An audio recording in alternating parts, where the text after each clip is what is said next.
Sedangkan bangunan mihrab dibangun menyatu dengan bangunan ruang utama, terutama pada dinding dan lantainya, tetapi mempunyai atap kubah tersendiri. Bangunan mihrab berdenah segi 8, atapnya 2 tingkat dan di antara kedua tingkat atap tersebut terdapat celah pemisah berupa dinding kaca. Kaca ini dipasang berkotak-kotak seperti pasangan bata. Beberapa benda-benda peninggalan sejarah yang ada di Masjid Pusaka ini diantaranya ialah beduk masjid, petaka masjid, dan kendi atau tajam. Nah, pemirsa ragam, beduk yang ada di Masjid Pusaka ini merupakan peninggalan Hatib Dayan dan Sultan Abdurrahman. Terbuat dari kayu jenis banglai, usianya sama dengan usia Masjid Pusaka. Sekarang diletakkan di teras sebelah kiri belakang. Sudah membahas tentang sejarah ya Pak ya, terus kenapa jadi Masjid Pusaka ini menjadi saksi bisu masuknya Islam di Kabupaten Tabalong. Nah, sekarang saya mau tahu Pak, ini yang ada di Masjid Pusaka ini peninggalan-peninggalan dari zaman dulu apa saja Pak yang ada sekarang sampai sekarang? Kalau peninggalannya yang kita tahu cuman ada 2 lagi. Kalau sebenarnya peninggalan tuh kalau dari cagar budaya itu banyak, cuman kita kurang tahu di mana-mana bendanya itu kita kurang tahu. Cuman yang masih ada peninggalan dari pertama dari 1625 itu, dan ulahan Khatib Dayan seorang ada di belakang, ada di samping, beduk, sama kami di sini bilangnya songkol atau petaka puncak masjid. Cuman itu aja peninggalan. Kalau yang dari 1625. Selain itu, di bagian belakang masjid terdapat petaka Masjid Pusaka yang merupakan petaka pertama masjid ini. Petaka yang terbuat dari kayu banglai ini merupakan bukti sejarah pembangunan Masjid Pusaka Banu Lawas. Dulu, dibiarkan terbuka dan masyarakat bisa langsung menyentuhnya. Namun, oleh tangan tidak bertanggung jawab menyebabkan kerusakan pada peninggalan sejarah itu. Sekarang ini telah diberi lemari kaca agar terlindungi. Bagi masyarakat yang ingin menyentuhnya, bisa meminta izin kepada kaum masjid untuk membukakan lemarinya.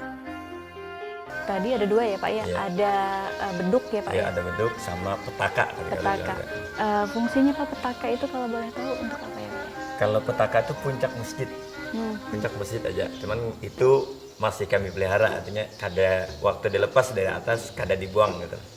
Itu masih utuh. Dan menurut cerita orang dulu itu pernah dibuang ke sungai tapi kada mau larut gitu nah. Oh, petaka itu ya Pak ya. Oh, berarti sempat pengen diasingkan ya Pak ya. Dibuang lah itu. Sudah dilepas di situ, dibuang aja diganti gitu nah. Soalnya itu petaka itu kan sejenis potongan kayu aja gitu nah. Jadi mungkin kada ada manfaatnya. Tapi yang namanya benda-benda pusaka itu mungkin ada rohnya gitu nah. Walaupun kada dipakai tapi tetap mau ditempatkan di masjid dan ditempatkan di samping masjid.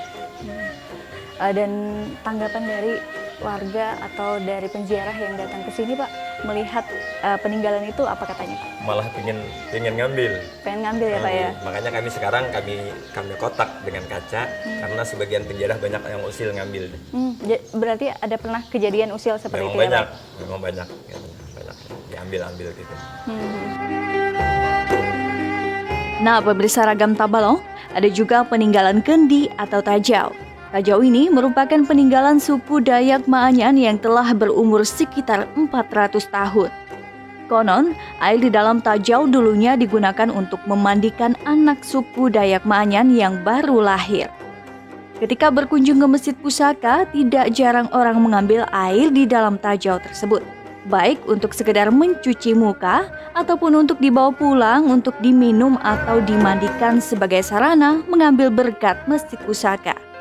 Namun terlepas dari mitos menggunakan air di tajau untuk membersihkan muka atau badan merupakan suatu yang baik. Terlebih, tajaunya merupakan bagian dari Masjid Pusaka yang dikeramatkan itu.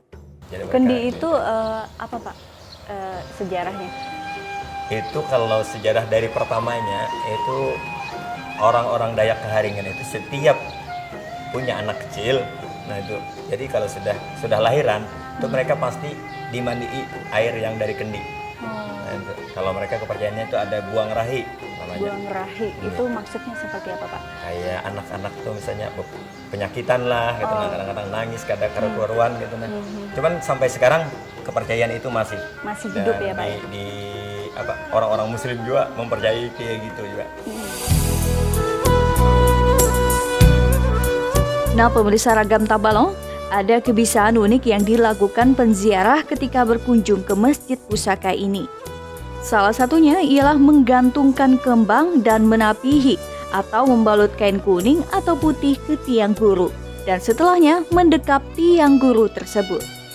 Namun, terlepas dari mitos-mitos terkait dengan kegiatan itu, kegiatan menggantung kembang dan menapihi tiang guru turut membuat ruangan masjid menjadi harum dan enak untuk dipandang. Kayak tadi kan Bapak bilang bahwa penziarah itu datang dari luar daerah maupun luar negeri. Nah, untuk memberitahukan itu bahwa ini adalah cagar budaya, itu seperti apa, Pak? Sebenarnya kalau penziarah itu ya mungkin karena banyak orang, ada di antaranya yang langsung ngajak ke masjid, misalnya baca yasin atau sembahyang sunat atau enggak naruh kembang, itu ada di antaranya gitu. Dan ada juga sebagiannya ke tempat kita gitu. Nah, kadang-kadang ada acara selamatan. Nah, mungkin ada nazar mereka yang kabul, lalu baca doa selamat sama kita, situ lalu ke masjid mereka naruh kembang atau naruh kain kuning sama kain putih gitu. Nah, Pak, kalau boleh saya tahu juga tadi ada penziarah yang menaruh kembang, menaruh kain kuning dan putih. Kalau boleh tahu, kalau kembang kita tadi udah tahu ya, Pak, ya, untuk diletakkan di tiang-tiang tuan guru. Nah, kalau untuk kain putih sama kain kuning itu fungsinya apa, Pak? Nah, kalau orang dulu juga bernazar, ada nazar mereka, apa yang dinazarkan mereka, kalau kabul nanti kami menapihi tiang guru, kalau bahasa kami di sini, yaitu membungkus tiang gurunya. Cuman warnanya memang ada beda-beda, mungkin ada beda persepsi aja, ada yang kuning, ada yang putih. Cuman kalau kami sekarang ini malah mengusulkan kepada penziarah, setiap penziarah yang datang ke sini kami mengusulkan supaya kain putih aja. Soalnya kalau kain kuning ini ada masih kemiripan dengan Hindu Budanya. Jadi kami mengusulkan supaya putih aja. Itu lebih baik kalau untuk kita orang Muslim.